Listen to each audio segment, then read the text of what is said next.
Assalamualaikum warahmatullahi wabarakatuh. Kembali lagi bersama saya. Kita akan mempelajari mengenai sistem ekskresi. Ini merupakan materi biologi kelas 11 semester 2. Oke, kita belajar dulu mengenai pengeluaran. Jadi, tubuh itu akan mengeluarkan zat sisa hasil metabolisme. Ini kenapa dikeluarkan? Karena apabila tidak dikeluarkan, maka zat itu akan bersifat racun atau meracuni tubuh. Nah, zat itu yang dikeluarkan bisa dalam bentuk padat maupun dalam bentuk cair. Nah, misalnya seperti defekasi. Ini merupakan pengeluaran hasil sisa pencernaan. Nah, jadi dikeluarkan dari sistem pencernaan karena zat ini akan meracuni tubuh apabila berada dalam tubuh. Seperti tinja. Kemudian ekskresi. Nah, ekskresi ini adalah pengeluaran zat sisa dari tubuh, bisa dalam bentuk cairan, misalnya seperti kulit, jadi mengeluarkan keringat, kemudian ginjal, ini akan mengeluarkan urin, jadi yang berisi zat-zat yang sudah tidak dipakai oleh tubuh. Kemudian seperti kalau paru-paru, ini akan mengeluarkan CO2. Nah, berikutnya kalau sekresi, ini zat tersebut dihasilkan oleh kelenjar, namun zat ini masih dipakai lagi oleh tubuh. Jadi misalnya seperti hormon. Hormon dikeluarkan dari kelenjar, namun masih kemudian masuk dalam pembuluh darah dan diedarkan ke tubuh. Nah, bagian mana nanti akan dipergunakan. Oke. Alat ekskresi pada manusia.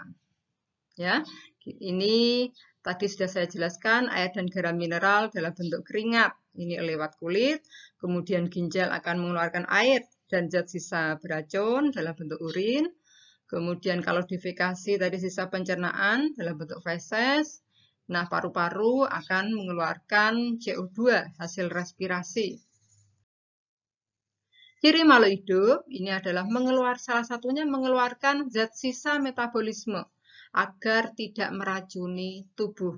Nah, ini merupakan inti dari sistem ekskresi. Struktur dan fungsi organ ekskresi manusia, yang pertama yang kita pelajari di sini adalah ginjal. Jadi kita mempunyai dua buah ginjal, warnanya merah gelap, berbentuk seperti kacang merah, panjangnya 10–13 cm. Lebarnya 5–7,5 cm.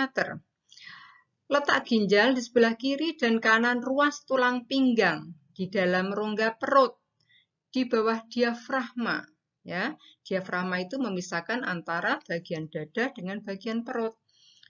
Letaknya di belakang peritoneum. Jadi peritoneum itu merupakan selaput yang menyeliputi abdomen atau perut. Yang di dalamnya terdapat organ-organ. Jadi ada salah satunya tadi ginjal ya. Ada usus, ada lambung. Nah, tepatnya di bawah hati pada sisi kanan ya. Kalau di sisi kanan itu di bawah hati. Kalau di bawah limpa pada sisi kiri. Ya, letak ginjal. Letak ginjal kiri lebih tinggi daripada ginjal kanan karena di atas ginjal kanan terdapat hati yang menempati sebagian besar ruang di rongga perut.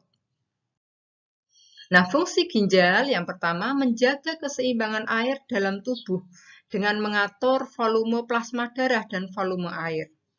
2. Membuang sisa metabolisme. Misalnya ada urea, asam urat, kreatinin, kreatin, obat-obatan yang sudah tidak digunakan lagi, dan zat lain yang bersifat racun. Kemudian mengatur kandungan elektrolit dengan menyaring zat kimia yang masih berguna bagi tubuh. Misalnya seperti natrium, fosfor, kalium, dan mengembalikannya ke saluran peredaran darah. Kemudian menjaga tekanan osmosis dengan cara mengatur ekskresi ginjal. Menjaga asam basa cairan darah dengan mengekskresikan urin yang sifatnya asam. Kemudian ginjal juga menghasilkan zat-zat seperti berikut ini. Ada eritropoietin atau EPO yang merangsang sumsum tulang untuk membuat sel darah merah atau eritrosit. Kemudian kalsitriol merupakan bentuk aktif vitamin D yang membantu penyerapan kalsium dan menjaga keseimbangan kimia dalam tubuh.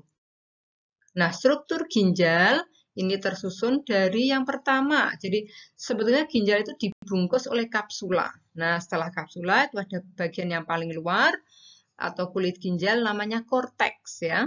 Korteks ini merupakan bagian luar ginjal di mana terdapat nefron. Nefron itu merupakan unit fungsional dan struktural terkecil pada ginjal. Nah, satu unit ginjal itu terdiri dari 1 juta nefron. Nah, atau bahkan lebih. Satu nefron terdiri dari badan Malpighi dan saluran nefron. Badan Malpighi mengandung glomerulus yang diselubungi kapsula Bowman. Nah, glomerulus itu apa? Glomerulus itu merupakan anyaman pembuluh kapiler darah yang menghubungkan arteriola afferent yang lebar dengan arteriola efferent yang bentuknya sempit. Oleh karena itu, glomerulus berperan mengatur tekanan darah. Nah, fungsinya penyaring atau filtrasi cairan darah. Kapsula Bowman merupakan cawan berdinding tebal yang mengelilingi glomerulus.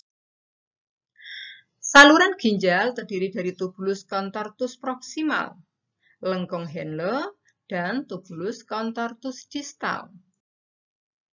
Yang kedua, setelah korteks ada medula atau sumsum ginjal.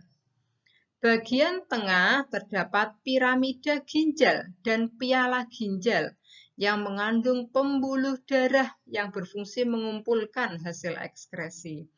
Pembuluh-pembuluh itu disebut dengan tubulus contortus collectivus. Tubulus contortus collectivus berhubungan dengan ureter yang bermuara pada kantung kemih atau vesika urinaria. Yang ketiga ada pelvis atau rongga ginjal. Merupakan bagian dalam ginjal berupa ruang kosong. Nah, pelvis ini nanti menyambung ke ureter. Selanjutnya dari ureter menyambung lagi ke kantong kemih. Kantong kemih berfungsi sebagai tempat penampungan urin sementara. Jika kantong kemih telah mengandung banyak urin, dinding kantong kemih akan tertekan sehingga otot melingkar pada pangkal kantong kemih meregang. Akibatnya akan timbul ingin buang air kecil. Nah, selanjutnya urin tersebut dikeluarkan melalui uretra. Nah, ini kita lihat, ini adalah ginjal. Kita mempunyai sepasang ginjal kanan dan kiri, ya. Yang kanan tadi terdapat hati, maka agak ke bawah, yang kiri agak ke atas. Kemudian di atasnya ini terdapat kelenjar adrenal. Ya.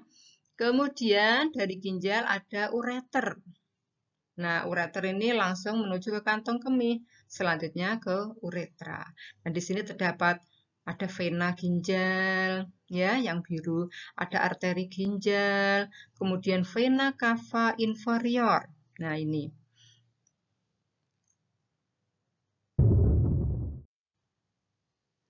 Nah, ini adalah struktur ginjal. Kemudian, ini bagi ginjal, apabila kita ambil satu unit nefron, maka tampak. Jadi, satu nefron itu terdapat